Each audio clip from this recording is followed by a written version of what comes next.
Hello students, आज हम पढ़ने वाले हैं क्लास 12th पॉलिटिकल साइंस का next chapter 5 security in the contemporary world. इस चैप्टर में हम समझेंगे सिक्योरिटी का कॉन्सेप्ट, टाइप्स ऑफ सिक्योरिटी और इंटरनेशनल लेवल पर उसके रिगार्डिंग क्या क्या चैलेंजेस हैं। सबसे पहला क्वेश्चन आता है, व्हाट इज सिक्योरिटी। सिक्योरिटी का मतलब होता है सुरक्षा, किसी भी थ्रेट से protection.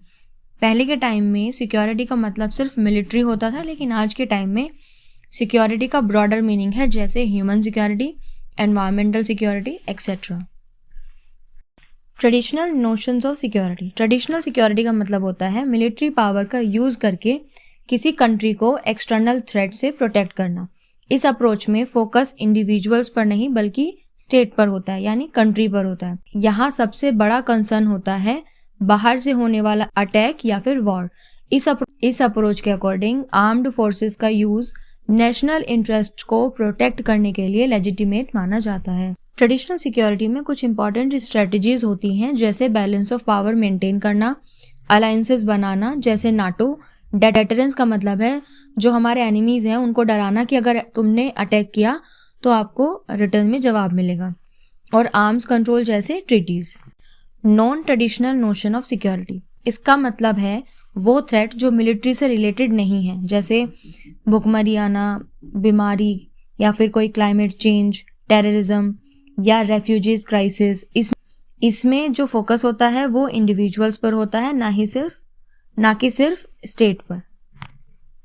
Types of non traditional security, जैसे हमने पहले देखा, ये वो सिक्योरिटी थ्रेट्स होते हैं जो डायरेक्टली वॉर या मिलिट्री से रिलेटेड नहीं होते, लेकिन फिर भी वॉर्स या मिलिट्री से रिलेटेड नहीं होते लेकिन लोगों की लाइफ पर इम्पैक्ट डालते हैं। सबसे पहला इकोनॉमिक सिक्योरिटी, जब लोगों के पास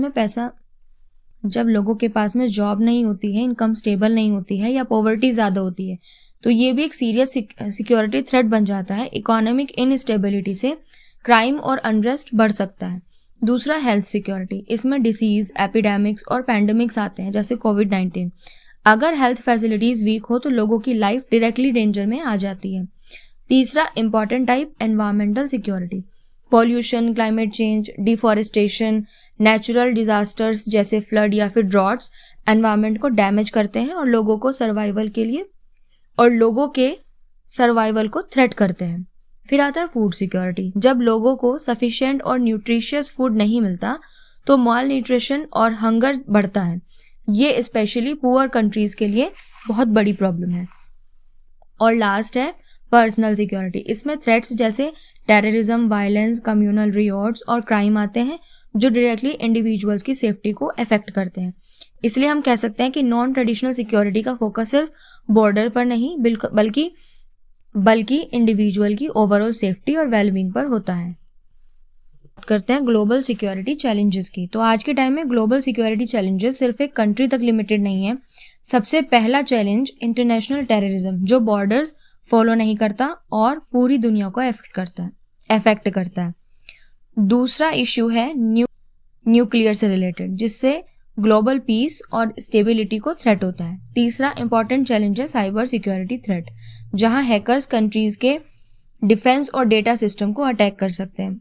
और लास्ट है क्लाइमेट चेंज और नेचुरल डिजास्टर, जो लोगों की लाइफ, फूड सिक्योरिटी और इकोनॉमी पर डायरेक्ट इम्पैक्ट डालते हैं। इसलिए मॉडर्न वर्ल्ड में सिक्योरिटी का कॉन्सेप्ट काफ़ी ब्रॉड हो चुका है। 9/11 अटैक काफ़ी हिस्टोरिक और शॉकिंग इवेंट था, जो 11 सितंबर 2001 को यूनाइटेड स्टेट्स में हुआ। 4 प्लेन हाईजैक किए गए, जिसमें से 2 प्लेन वर्ल्ड ट्रेड सेंटर से टकराए, एक पेंटागन से और एक फील्ड में क्रैश हो गया। इस अटैक के पीछे था अल-कायदा टेररिस्ट ग्रुप, जिसे लीड करते थे ओसामा बिन लादेन। ये इवेंट पूरी दुनिया के लिए एक वेकअप कॉल बना, जिसके बाद ग्लोबल लेवल पे टेररिज्म को सीरियसली लेना शुरू किया गया। अमेरिका ने वॉर ऑन टेरर लॉन्च किया, जिसका एम था टेररिस्ट ग्रुप को डिस्ट्रॉय करना और उनकी फंडिंग और ट्रेनिंग को बंद करना। बहुत सारे नए anti terror laws, surveillance system और इंटरनेशनल कॉपरेशन स्टार्ट हुआ। इस इंसिडेंट ने बताया कि सिक्योरिटी सिर्फ मिलिट्री अटैक तक लिमिटेड नहीं है, बल्कि अब नॉन ट्रेडिशनल थ्रेट जैसे टेररिज्म भी इक्वली डेंजरस है।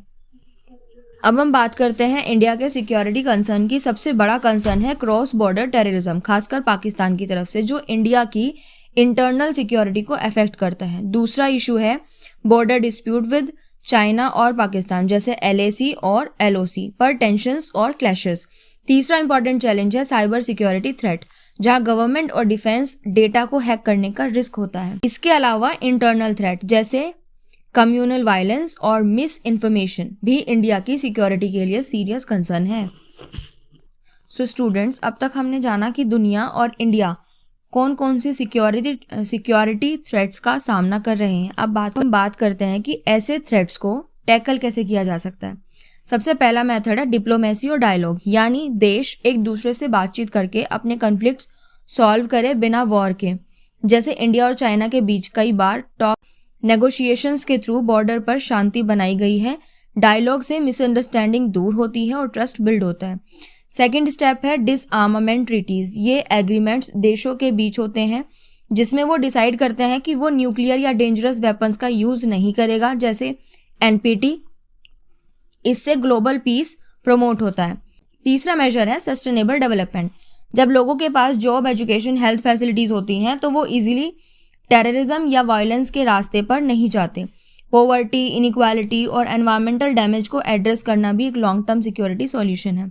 एंड फाइनली सबसे इंपॉर्टेंट है इंटरनेशनल कोऑपरेशन। आज के इंटरकनेक्टेड वर्ल्ड में कोई भी देश अकेला सिक्योरिटी मेंटेन नहीं कर सकता। कंट्रीज को इंफॉर्मेशन शेयर करनी चाहिए, जॉइंट मिलिट्री एक्सरसाइजेस करनी चाहिए और क्लाइमेट चेंज, साइबर क्राइम जैसे ग्लोबल इश्यूज पर मिलकर काम करना चाहिए। ये सब मिलकर एक इंक्लूसिव और लॉन्ग लास्टिंग सिक्योरिटी सिस्टम बनाते हैं जिसमें सिर्फ बॉर्डर की सुरक्षा नहीं बल्कि हर सिटीजन का सेफ्टी, डिग्निटी और वेल बीइंग प्रोटेक्ट। याद रखो, कॉन्सेप्ट क्लियर होगा तो मार्क्स डेफिनेटली अच्छे आएंगे, इसलिए रेगुलर पढ़ते रहो और चैनल को सब्सक्राइब करना मत भूलना। Thank you.